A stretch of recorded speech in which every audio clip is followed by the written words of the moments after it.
Riding Lonhro was a jockey's dream. In my career, I probably rode over 20,000 races, and Lonhro was the best horse I rode.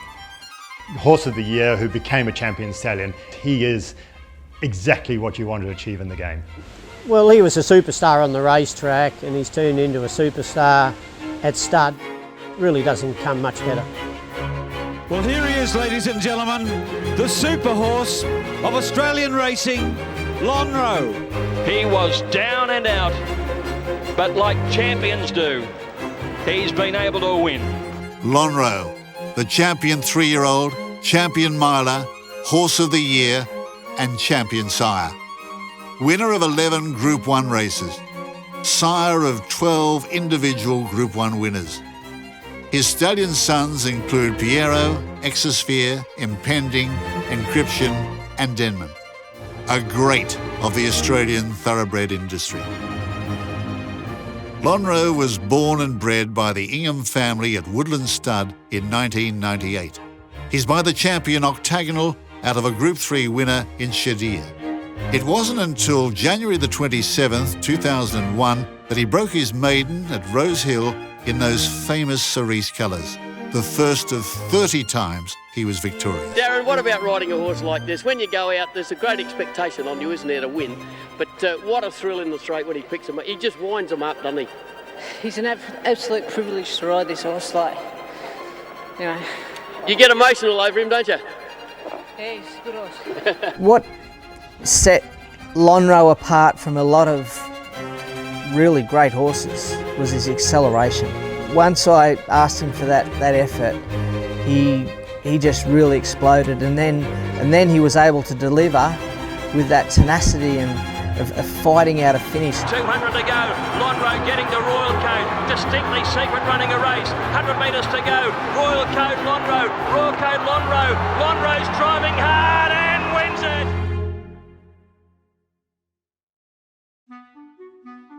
Champion jockey Darren Beedman didn't ride the mighty horse until he was 4, and when he jumped in the saddle, a mighty partnership was born.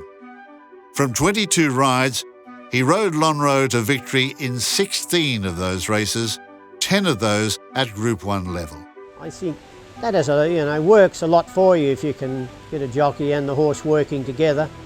Darren Beedman was a superstar, he won a lot of races for Jack and Bob and myself, by heads.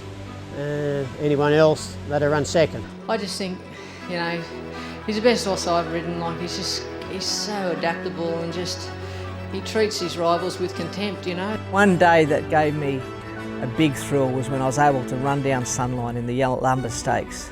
Racing, and Sunline won the jump.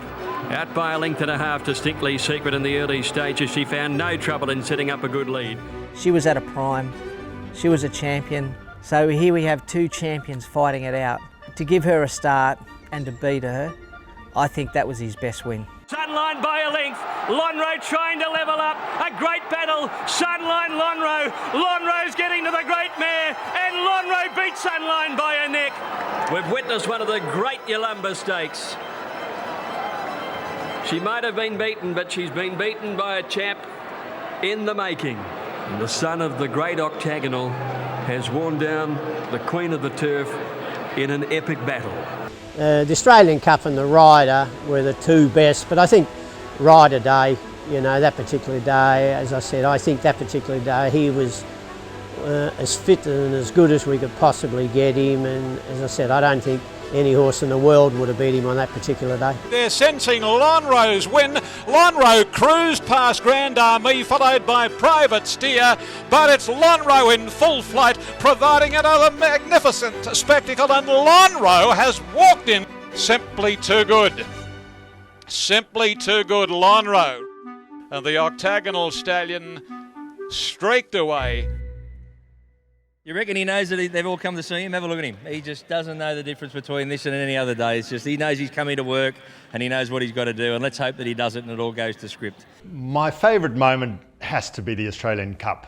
We weren't owners of Lonhro at that stage, but we were sponsors of the Darley Australian Cup. and it was Lonhro's final start in Melbourne. I think his nerves are okay. I don't think you can get him any fitter. Today's the day. Once you leg the jockey up, Wayne, that's it. Well, that's exactly right. I mean, the horse is a cool cucumber, so it's all up to him and the jockey now. There was a lot of pressure going into the race, given that he'd won numerous amount of Group 1 races, but this was the race that the media had built up to say, this is the race that's going to make him. And so that was the pressure leading up into the race, that he really had to win. We hoped he would win and we thought he could, but as it turned out on the day, things didn't exactly go to plan. And set, racing in the cup. And a good start with Zacello beginning quickly. Lonhro was away fast and he's going forward early. Physique is up there and so is Elvstrom, Mummify, and Sound Action out wide. Maccabi Diva straight back to last. When the gates opened, he drew a nice gate that I was able to roll forward and get into a nice comfortable position, and he was breezing along at a nice gallop. There was, it was all falling into place nicely. At around about the 600, 700 metre mark, I could feel the pressure of the race the jockeys start to turn up the burners on their horse, and the pressure of the race started to increase. 700 left to go in the Darley Australian Cup. It's Physique in front. Mummify popped off the fence, 3/4 away. 2 lengths to Sound Action. Lonhro the inside within 4 of the leader, coming around the turn now. For a moment there, he hit a little bit of a flat spot, and it caught me by surprise. When I've ridden him on other occasions, he's really exploded at that time of a race, and he just caught me by surprise. He just didn't quite accelerate, and we had some deal of difficulty obtaining a run or getting into a run. There's the gap coming for Lonhro. Sound Action tries to pocket him. Bateman in a bit of trouble trying to force through. He got checked, the champ. There are certain stages in the race that are pivotal points that you've got to keep your horse's momentum happening, and when that happened with Lonhro at the 300 metre mark with Mummify and Sound Action, the interference and copping that severe check, it just took all the wind out of his sails. His momentum, his action had been faltered. His mind, you could tell that he wasn't concentrating as much as what he was. It really just hit him like a cement truck. Lonhro, the champion's in desperate trouble. Del Zayo's gone past him. 150 to go. He's got to the outside. Del Zayo in front. The crowd roaring, go Lonhro, go. But the 3-year-old's in front. Del Zayo. Lonhro, he's coming. He's going to get there. Yes, Lonhro won it. What a champion. What a way to go. What a way to go. What a champion. He was staring defeat right in the eyeball at the 200. Off the canvas, as only champions can do. Lonhro has won the Darley Australian Cup. When I got back to the enclosure, just the body language just said it all. No one had to say anything. They just said, it was basically saying, lucky you won. I think I did say a couple of explicits on the day, but knowing the horse, I still thought, even with the check, and once he got balanced, and seeing where he was, I still thought he was capable of, picking him up. He was down and out, but like champions do, he's been able to win. And he looked in awful trouble at the 200 metres, but it's been a stunning performance in the final couple of 100 metres. To lift like he's never done before and win his greatest ever. There was a whole lot of mixed emotions at the time. It was a real eerie feeling a horse being in that position and being able to overcome it. It was an unbelievable feeling and a feeling of relief. Darren, you've got into a little bit of trouble in the straight, but only champions do what he did, don't they? And they wouldn't give him that tag till today. I reckon this is probably the most important win of his career, to win this race here today, this prep. Hawksy, I reckon, probably, if I'm thinking the way he's thinking, which is pretty hard. Darren, congratulations, it's fabulous, and the crowd are just waiting to pay the tribute to a great champion. But it wasn't until I went back in and looked at the video, and I thought, gee, it could have been rocks, but it was diamonds. The most thrilling win was undoubtedly the 2004 Australian Cup. He raced 2 more times, running in the George Ryder and the Queen Elizabeth. Then he made his entry to the breeding barn. He went to stud with a huge reputation, obviously, and got a big opportunity from the moment he stood at stud. He stood initially at a fee of $60,000. He got elite mares, and he started delivering. His ability to sire top horses just shone through, and he's been so important for the Godolphin stable. The Royal Blue have raced many successful sons and daughters of Lonhro.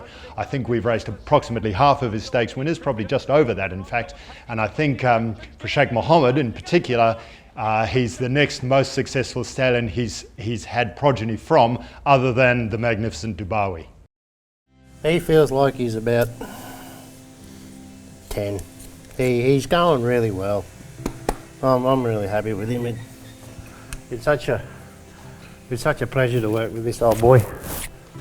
You know, I remember him racing, and I remember his father racing, and back then I never ever thought in a million years that I'd ever look after one of them, let alone the 2 of them. And, you know, I honestly don't see this fella as a horse. I see him as a mate, really. You do form a bond with your horse. You know, you gotta have that special friendship. They got to be more than a horse to you. They got to be more like a mate. Oh yes. No, you can't talk to him. Hey, come on. Oh, settle down. If you don't know what you're talking about. Just a Lonhro. Yeah, I'd just like to wish him 21st birthday, and I hope he enjoys it as much as I did when I was 21. So Lonhro, thanks for all you've done for me. Thanks for all you've done for Darley. Thank you for everything you've done for Sheikh Mohammed. Happy birthday. I hope you enjoy it, and may you have many more. Lonnie, happy 21st birthday, mate. Thank you for all the great memories. Thank you for what you've done for so many people in the racing industry. You're a champion. Lonhro, 21 this year, but forever young. The people he has touched, the continued legacy, a true Australian hero.